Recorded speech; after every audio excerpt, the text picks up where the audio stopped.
Dans cette vidéo, je voulais te parler de récupération. Comment optimiser sa récupération pour décupler, maximiser ses performances. Au mieux, certaines personnes vont accorder de l'importance au sommeil, dormir 7-8 heures, à la diète, manger suffisamment de calories, suffisamment de protéines, peut-être aussi se complémenter, mais en général, ça s'arrête là. Là, on va chercher à aller un peu plus loin dans cette vidéo, à essayer d'être un peu comme Wolverine, à arriver à booster cette capacité de reconstruction qu'a notre corps. Et pour ça, il y a plusieurs outils que je voudrais te partager dans cette vidéo. Chercher à équilibrer récupération et entraînement est un moyen d'avoir un équilibre sain dans sa pratique de musculation. Ça évite de partir dans du burn-out, où on se concentre uniquement sur l'effort et où on néglige le repos. Quand tu vas mettre en place une technique de récupération, en général, tu vas chercher à enclencher 3 mécanismes. Alors, ça peut être les 3 mécanismes en même temps, ça peut être 1 sur 3 ou 2 sur 3. Les 3 mécanismes qui seront forcément impliqués, ça va être passer du système nerveux sympathique au système nerveux parasympathique. Donc, le système nerveux sympathique, c'est lorsque ton corps est en état de stress, lorsque tu es dans un état de lutte ou de fuite, un état où tu dois faire face à une situation, tu dois affronter quelque chose, t'adapter. Le système nerveux parasympathique, c'est l'inverse, c'est l'état de relaxation, de détente, de digestion également, où tu vas pouvoir récupérer. Deuxième mécanisme, c'est l'apport de nutriments. On va chercher à apporter des nutriments aux muscles, aux cellules. Ça peut être très bien les nutriments de la nourriture, des micronutriments, des vitamines, etc. Mais ça peut être également de l'oxygène. Donc, optimiser son apport en nutriments. Et enfin, le troisième mécanisme que l'on va chercher à déclencher, c'est l'élimination des déchets. Chercher à augmenter la vitesse d'élimination des déchets ou d'éliminer plus de déchets. Premier outil, c'est le massage. Le massage, déjà, va permettre de détendre les muscles. On passe d'un état de sympathique à un état de parasympathique. Ça va également améliorer la circulation sanguine, donc l'apport de nutriments. C'est aussi un outil qui permet de réduire les douleurs. Parce que tu as des douleurs, des tensions musculaires, des nœuds. Tu peux les éliminer, les atténuer avec les massages. Les massages vont aussi te permettre de sécréter des hormones, ces hormones de détente, comme la sérotonine. Le fait d'être touché par quelqu'un fait que tu vas sécréter davantage d'hormones de calme, de détente, de plaisir. Avec les massages, on va pouvoir être précis sur les zones à guérir, à soigner. On va pouvoir aussi travailler de manière plus ou moins approfondie sur ces zones-là pour détendre davantage les muscles et éliminer les nœuds de tension. Cependant, on est confronté à un problème, c'est que on n'a pas forcément les moyens d'aller chez un masseur tous les jours. À ce moment-là, la solution, c'est de se prodiguer soi-même des massages avec des automassages. Différents outils s'offrent à toi. Tu peux utiliser par exemple les rouleaux de massage.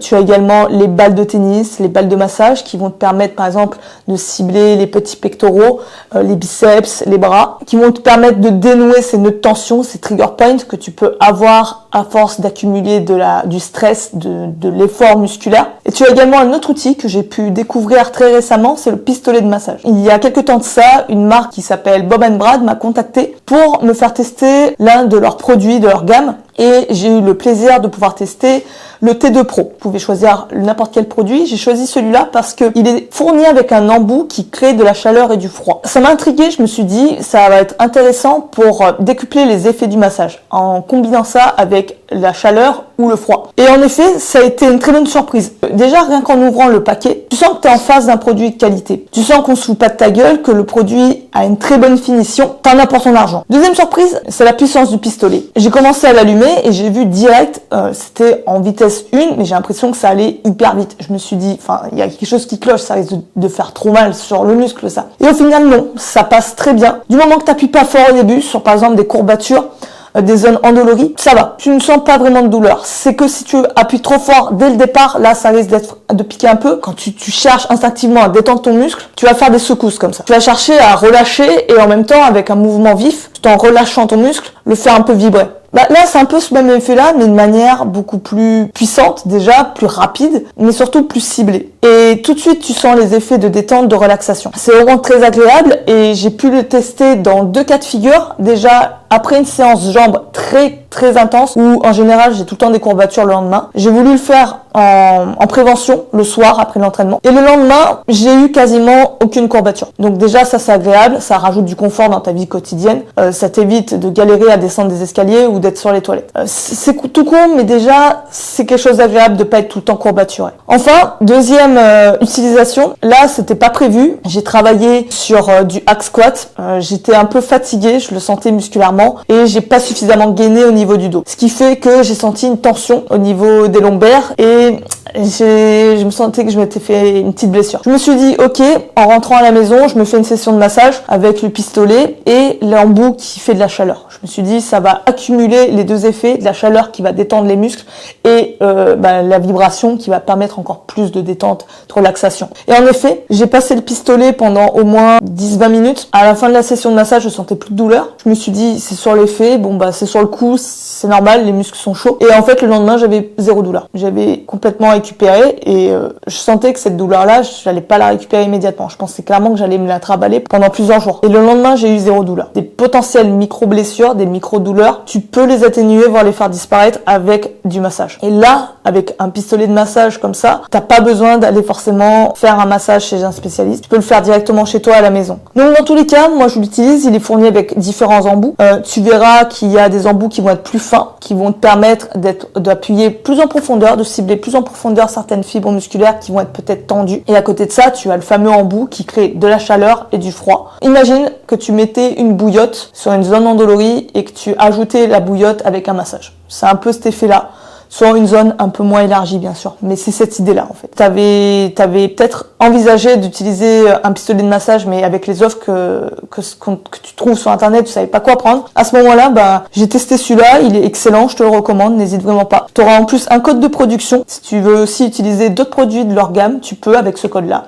Et tu auras une réduction. Maintenant, on va passer à la suite de la vidéo. Ensuite, je t'ai parlé de chaleur. Tu peux avoir une bouillotte. Tu peux utiliser le sauna. Le sauna, là aussi, c'est quelque chose qu'on n'a pas forcément accès, mais il existe maintenant des saunas portatifs. Tu as également des couvertures en sauna, comme ça. Le sauna, qu'est-ce que ça va faire? Ça va faire que tu vas transpirer, d'éliminer les toxines, d'éliminer les déchets beaucoup plus rapidement. Après une séance de sauna, je ne sais pas si tu l'as déjà fait, tu te sens vraiment léger. T'es léger comme une plume. C'est vraiment une sensation d'allègement très agréable que tu as après un sauna. La chaleur, comme je te l'ai dit, là aussi, on va créer quoi? De la détente musculaire. Détente musculaire, ça fait quoi? Ça fait qu'on passe d'un système nerveux sympathique, stress, tension, à un système nerveux parasympathique. On va être détendu, relâché. Tout ce qui crée de la chaleur, une bonne douche chaude, ça fait du bien. Ça va également permettre d'irriguer davantage les muscles par dilatation des vaisseaux sanguins. À l'inverse, tu as l'exposition au froid.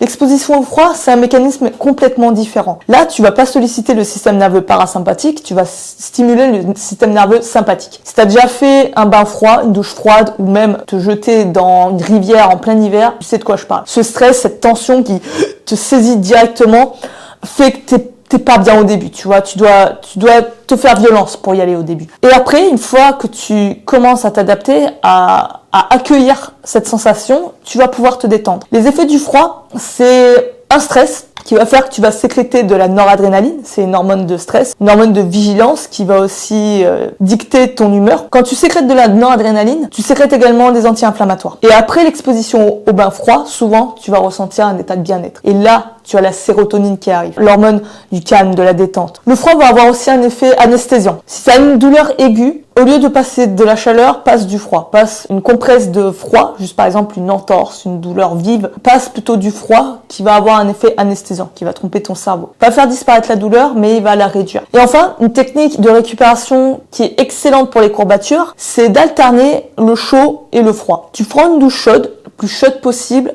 et tout de suite après, tu passes sur du froid, le plus froid possible.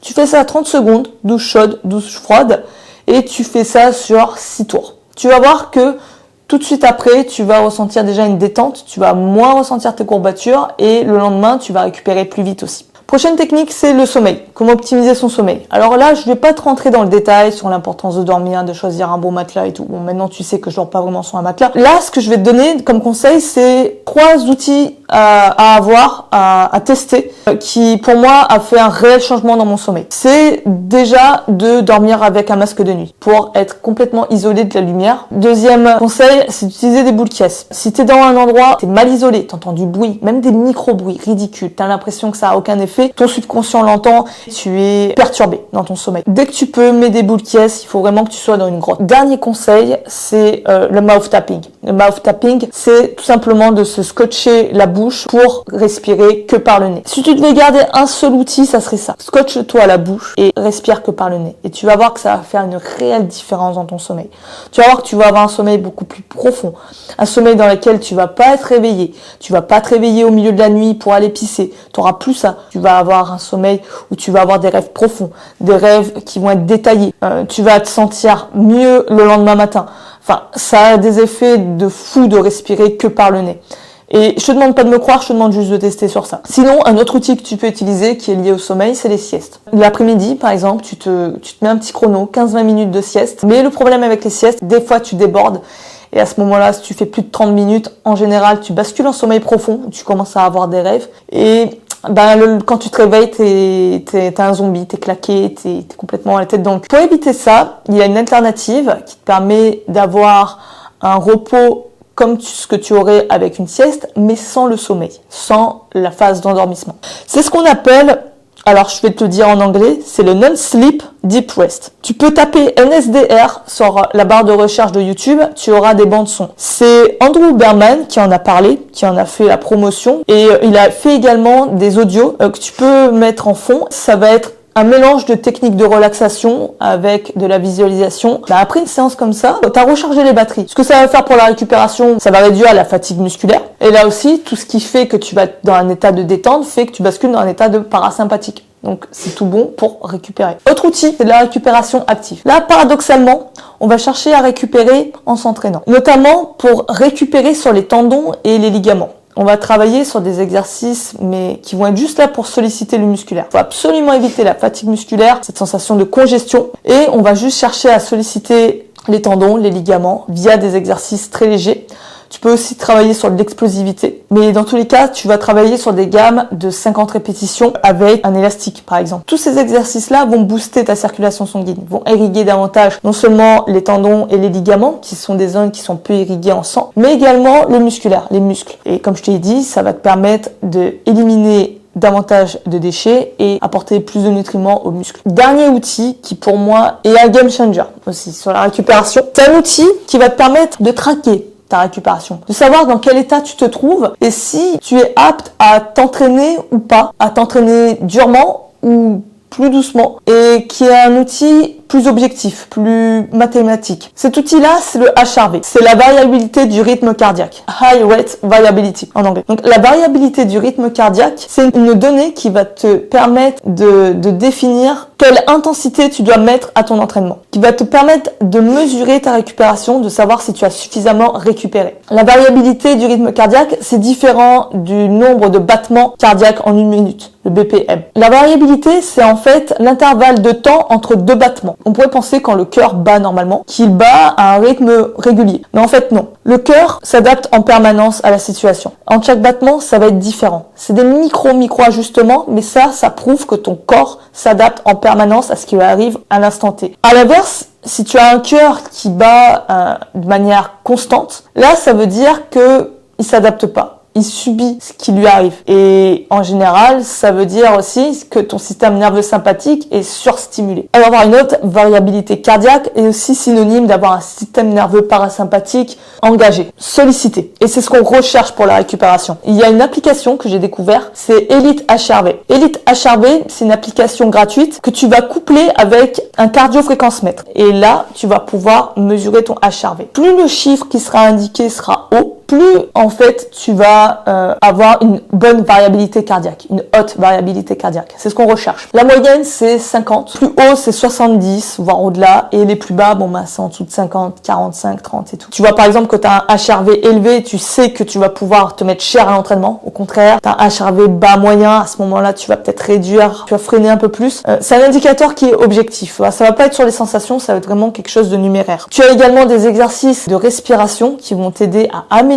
cet HRV, parce que oui, tu peux améliorer sa variabilité de rythme cardiaque, et on en vient à notre dernier outil qui est la respiration. En allongeant par exemple les expires, ça va faire que ton rythme cardiaque va être beaucoup plus ralenti, tu vas être beaucoup plus dans la détente, la relaxation. Au contraire, avoir un inspire plus soutenu, plus rapide, va faire que tu vas être plus stressé. Pense à la respiration à la Wim Hof par exemple. Des exercices comme la cohérence cardiaque, là aussi, va faire que tu vas diminuer ton rythme cardiaque et aussi ta variabilité cardiaque. Tu as des exercices qui vont te permettre de voir avant et après un exercice de respiration. Mesurer ton HRV avant et voir après quels sont les effets sur ce HRV, voir les effets que ça a. Tu as tout un tas d'outils dans cette application, c'est vraiment génial, qui vont t'aider à améliorer ça et à optimiser ta variabilité. J'espère que cette vidéo t'aura plu. Si tu as d'autres outils qui optimisent la récupération et qu'on peut mettre en place facilement, n'hésite pas à le spécifier en commentaire. Je serai ravie de te lire et ça en aidera d'autres aussi. Dans tous les cas, j'espère que tu l'auras compris. Cherche à optimiser ta récupération. Cherche à améliorer ta récupération, à pas juste manger bien et bien dormir. Cherche vraiment à te détendre, à passer plus dans un état de détente, de relaxation au quotidien, tout au long de la journée, plutôt qu'être dans un état de stress. Je sais que dans nos vies quotidiennes, dans nos vies modernes, c'est pas facile, mais là, je t'ai passé tout un tas d'outils que tu pourras utiliser et qui pourront te servir. Teste-les, ne fais pas que juste regarder cette vidéo et te dire ouais ok, quand une vidéo applique. Expérimente et vois les effets que ça fait. Et n'hésite pas à me faire un retour là-dessus. Moi, je te dis à la prochaine. Si tu as des suggestions de vidéos, tu me le fais savoir en commentaire et je te dis à plus.